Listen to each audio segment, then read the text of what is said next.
Tere tagasi, jätkame nädalavahetuse meeleolus ja liigume nüüd pulma. Pulmaga ei joosta kui lasteaeda. Enne seda mõeldakse ja seepärast läheb ka veits aega. Nüüd kõigest järjekorras.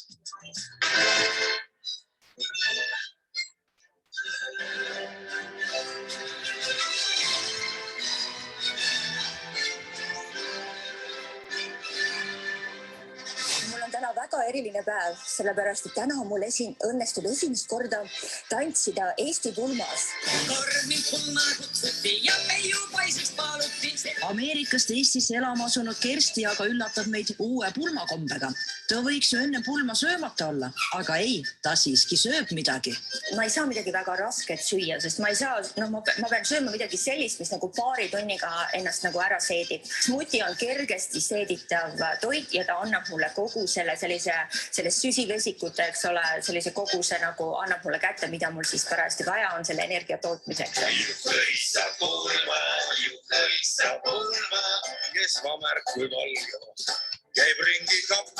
Üheks ettevalmistuste osaks on ka pakkimine. Välja on vaja valida kostüüm, ehted, juuksepikendused. Ekstra juuste kandmine ei ole muidugi üldse kohustuslik, aga kuna minul on lihtsalt, eks ole, mul on juuksed olemas küll, aga nad on sellised õhukesed ja eriti kui ma nagu higistan ja siis ma võin nad küll lokki keerata, aga usu 15 minuti lõpuks ei ole mitte ühtegi lokki enam alles.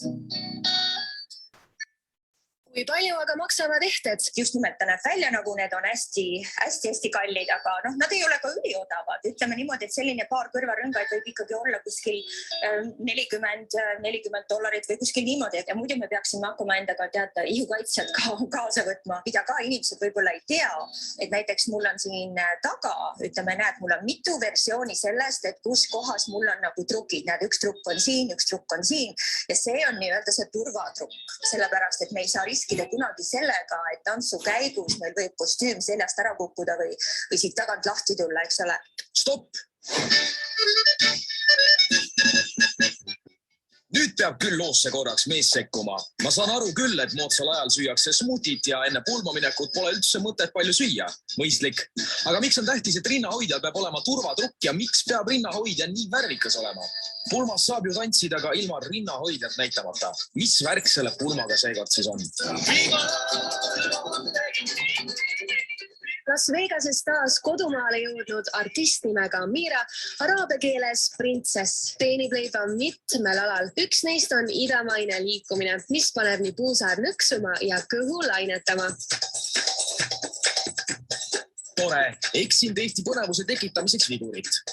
Aga räpinas üles kasvanud Kersti Dennis alias Amira on mitmel pool maailmas tunnustust pälvinud kõhutantsija, kes sattus Las Vegasesse üle 10 aasta tagasi lapsehoidjana. Lihtsast maatüdrukust metropoli tantsijannaks saanud naine on nüüd tagasi Eestis. Hetkel on ta kutsutud pulma üllatusesinejaks. Ei pruut ega peigmees tea temast veel midagi. Amira valmistub esinemiseks. Meie aga jälgime teda ja püüame pihta saada kõhutantsija tööle. See, mis määrab ära selle kalliduse, on see, et kas need kivid siin peal on nagu päris kivid või on võltskivid.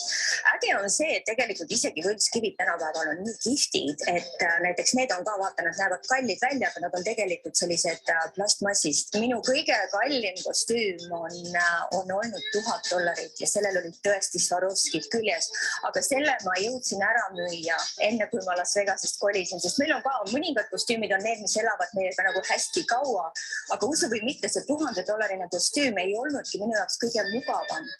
Ma jään ikkagi nende juurde pidama, mis on hästi mugavad ja mis on ka, mis värvi poolest, eks ole, sobivad ja loomulikult ja mõningatel, eks ole, millel on lugu.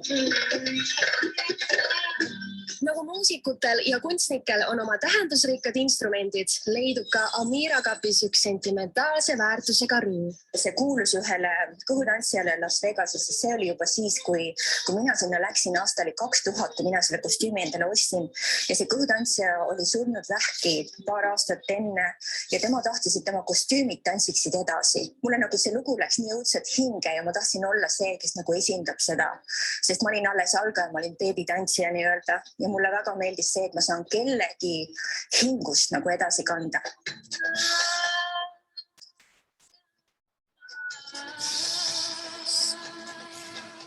Nagu iga teise tantsualaga, et vigastustest hoiduda, tuleb ka kõhutantsijatel oma keha soojaks saada.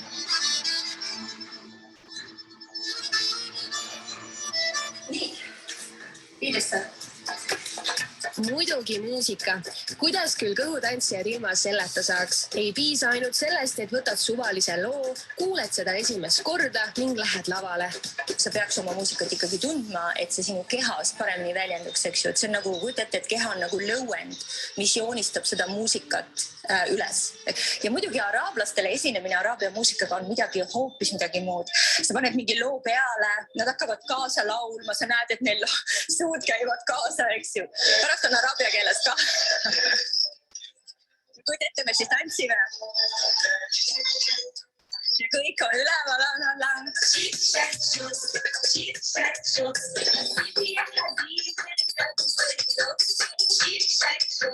See sallike on mul kaasas selleks, et kui pruut nüüd laseb endaga mängida, siis ma selle seon temale ümber puusade. See sall on mul kaasas selleks, et teha peigmehele turban.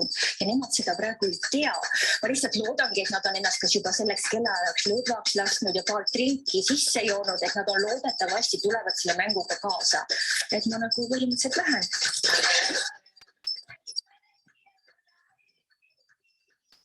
Olen ka nii öelnud, kes ei taha nagu maksta seda, mida ma küsin. Ma olengi neile ütlen siis nii nagu heatahtlikult või naljaga pooleks mõtlesingi, et võtke tänava pealt üks ilus tüdruk, kes selle meeldib, pange talle kõhutantsu kostüüm selga ja las ta siis tuleb teile, sest et kui te vaatate ainult seda poolt, eks ole, siis ongi tegelikult see, et teil on ükskõik, mida te palkate. Teil on oluline, et lihtsalt see välimus või mingisugune väline efekt oleks hea. Kui see oli ka tavaline tagaaia kulm või kuskil väikeses sellest tseremoonia sellises kohas, siis oli 250 oli see hind.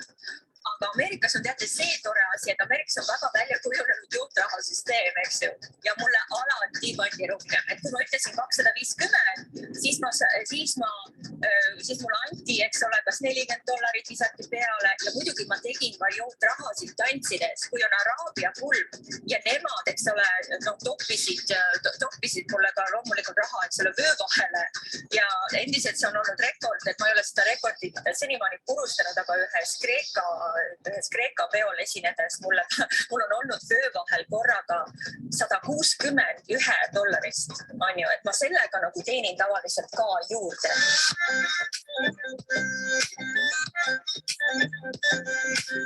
Ma olen tantsinud Burmas, mille maksumus oli 4 miljonit, on ju. Ja seal ma lootsin ainult selle peale, et mulle lihtsalt makstakse väga hästi ja maksti kõik, eks ju. Seal oli paar tuhat, mis mulle siis maksti selle kohale tulemise eest.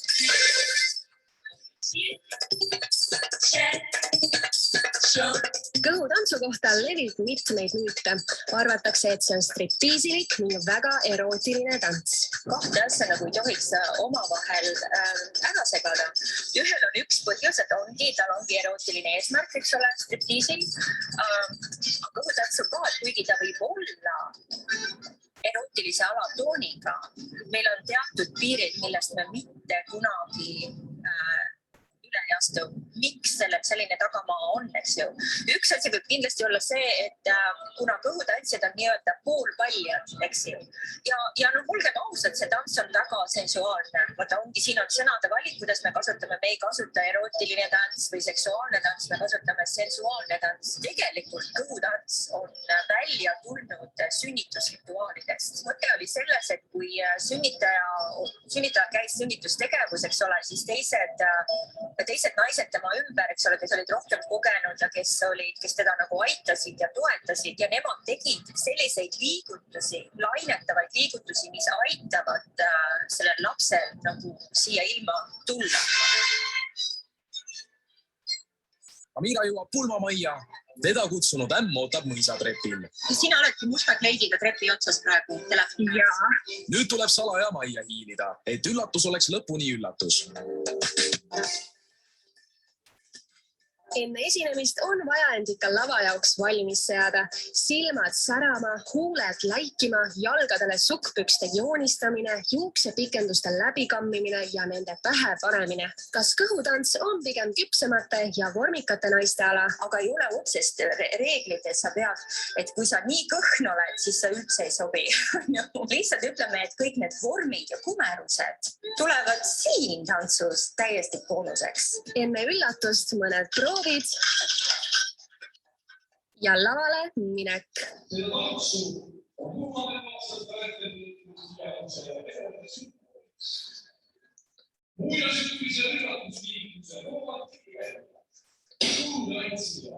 Üks nendest rootse Las Vegases Ameerikas. 20 aastat. Nüüd on tulnud siia Eestisse, nüüd on tulnud siia. Kuulaitsijad Amira ja Elena muusik.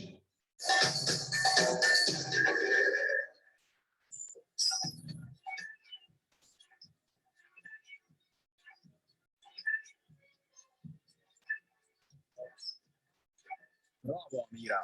Rahvas lustis ja mis peatääkis, ka pruut tantsis kaasa.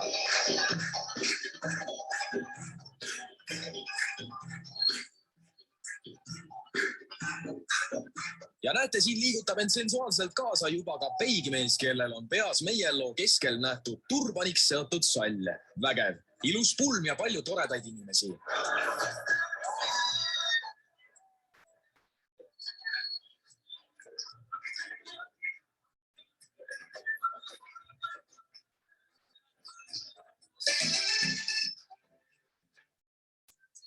Droonid on muutunud juba nii tavalisteks, et nende sumin kuskil pea kohal ei tekita